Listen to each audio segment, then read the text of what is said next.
السلام عليكم ورحمة الله تعالى وبركاته. ولكن بالواقع kusoo channelkeena barwaaqo channel hadaad hore noola joogtayna video ama cusub maanta ku wadaa inoo sii share gareey lacagta inoo saar hadaad nagu cusub tahayna soo dhawow kusoo biir asxaabta channelkana subscribe inoo saar waxaana filaya inaad aragtay inaan channelka ka bedelay magacii laakiin channelka weli waa channelkeenii insha Allah saas u ogaada.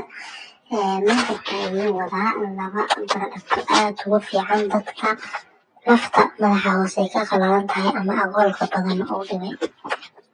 Midaan aan ku bilaawno hadda idiin muuqata waa aabka waxay soo saartaa laba xabo mid oo anti-dandruff shaambadiisa iyo conditionkiisa ah iyo mid oo loogu talagalay dry scalp-ga oo shaambo iyo conditionkiisa sidan ah.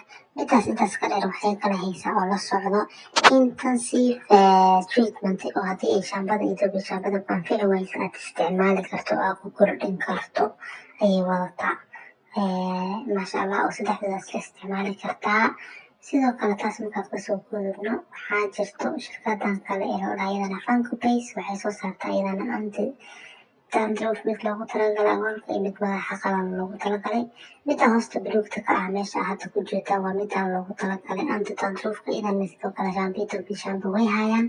Midaan kaloo cagaarta iyadana waxaa waaye markii aad dry ama sensitive scalp haysatid madax aad hoos uga qalalan.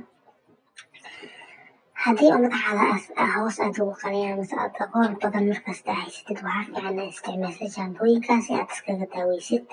haddii kale hadduu madaxa salka markasta aad kaga qalan yahay aana ka hortagi waysid ama aad treatmentiisa isticmaali waysid timaha kaa daadan karaan. Xaaladdan waxaa ugu jirtaa dhow inay bidaar ku gasho hadaad nin tahay hadaad naag tahayna inay timihii kaa daataan.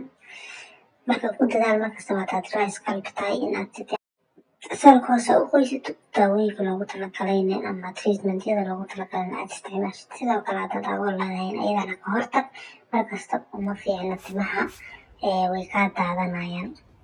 insha Allah productyaana soo baroway labadan product ee kala duwan soo baroway commentigana inoogu soo reeb midka adiga ah ka heshay ama ku anfacay.